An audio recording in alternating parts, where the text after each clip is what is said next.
The definition of a serial killer goes as follows. A person who commits a series of murders, often with no apparent motive, typically follows a characteristic, predictable behavior pattern. We all can't help but be fascinated by the mind of a serial killer. The thought process of what goes on in their head is not easy to comprehend. When we talk about murder, it's a harsh subject. There are nothing but negatives, lives are affected and forever changed. I myself have always been interested in serial killers.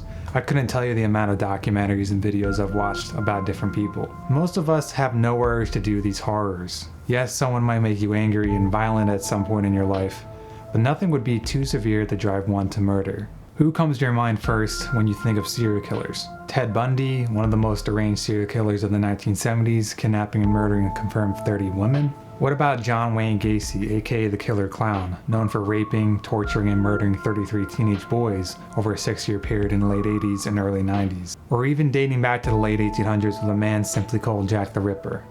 No real information is known of them, but what is known is that he would terrorize prostitutes roaming around London. Today, though, we talk more extensively about two serial killers, Jeffrey Dahmer and Aileen Wuornos. Jeffrey Lionel Dahmer was born on May 21, 1960 in Milwaukee, Wisconsin. Jeffrey's parents were ordinary, loving parents who wanted the best for their child. Jeffrey always had something off with him as a kid, though. His parents would find animals dissected and dead in their backyard. This interest in killing animals slowly brewed over the years. Thoughts of killing a person came into Jeffrey's mind.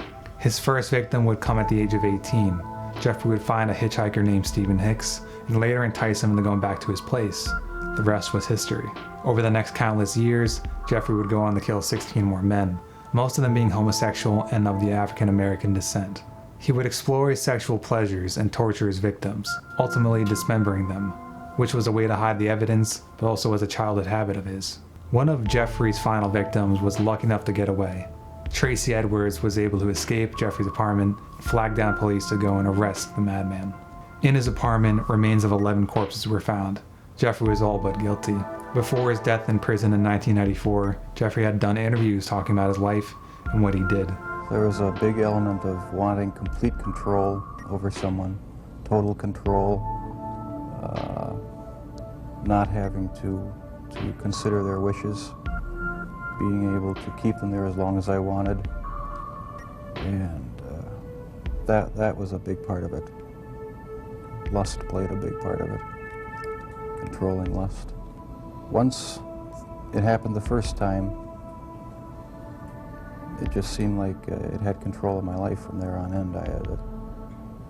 It was a major part of my thinking from then on. The killing was just a means to an end. That was the least satisfactory part. I didn't enjoy doing that. Is it still there, Jim? Does it ever go away? In part, no, it never completely goes away. I'll probably have to live with it for the rest of my life. I wish it would go away. I wish there was some way to completely get rid of the compulsive thoughts, the feelings. It's not nearly so bad now that there's no avenues to actually act on it. But no, it never seems to go completely away. So the thoughts still come to you? Sometimes, yeah. The sickening things Dahmer did over his lifespan had all of the world thinking, why? We look at the lives of certain people and ask, if they had a better upbringing, their life would be better, right? But Jeffrey Dahmer had two loving parents who stayed together up until his late teens. Yes, no life is perfect, but his childhood was as normal as it could get. His actions were of no one else's influence but his own. So do we just assume that there's something genetical that makes up what he's about? Is there another reason someone would kill a number of people? In enter one of the most notorious female serial killers today, Aileen Wuornos. Now you may not know who she is, but she is regarded as one of the most known female serial killers of our time. When doing my research, I wanted to find another potential reason someone would do such an awful thing, and that's when I came across Aileen. Wuornos committed 7 murders in the span of 1 year, all of them being middle-aged white men. She would rob them, shoot them at point-blank range, and then steal their car. There has to be more to the puzzle though, right? Well, her upbringing wasn't one most people would like to have. Her father was a committed child molester who would kill himself in prison when she was a child, and her mother would abandon her and leave her with her brother to her grandparents. Aileen had nothing going for her. She was poor all her life and she had to make ends meet. She worked as a prostitute when she moved to Florida, but she found herself in trouble with the law consistently. Throughout her 7 murders, she would lure them in with sexual favors and then when the time was right, she would strike. Wuornos was arrested in 1991, and when she was confronted with the facts about the murders, she claimed self-defense. With no eyewitnesses, some of the unpopular opinions tried to agree with her. Maybe she was being assaulted, and this was a way of protecting herself. But soon enough, the bodies added up, and she had no way of getting out of the hole she had dug. Eileen Wuornos was executed by lethal injection in 2002. Now, this brings me back to my point. In the crazy world of what ifs, could she have made a better case for herself if she used a self-defense tactic? Could she have been telling the truth in some facet? The honest answer at the end of the day is probably no. If she hadn't acted on her fiendish feelings she had when she killed those men, maybe there's a way she doesn't get the death penalty. If we were to look at the lives of Jeffrey Dahmer and Eileen Wuornos, would we see any similar characteristics? Yes, of course, the obvious one being they both showed no remorse for their actions. This correlation got me thinking, have there been any serial killers who have been truly remorseful? Reading up on this, one serial killer came up. Edmund Kemper murdered 10 people, including his grandparents and his mother.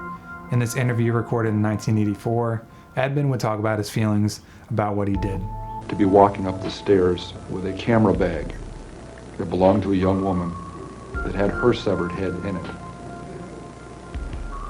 Walking up to my apartment past a happy young couple coming down the stairs who nodded and smiled at me as they went by.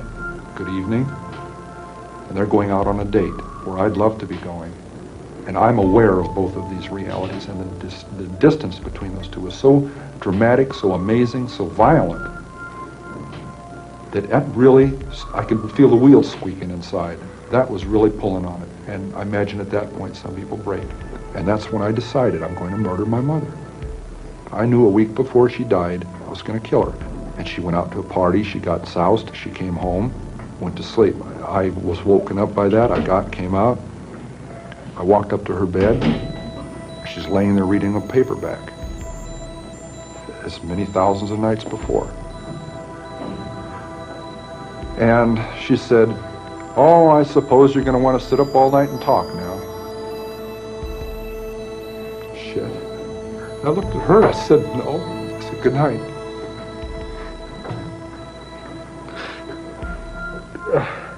And I knew I was going to kill her, you know? And I'm so cold, it's so hard.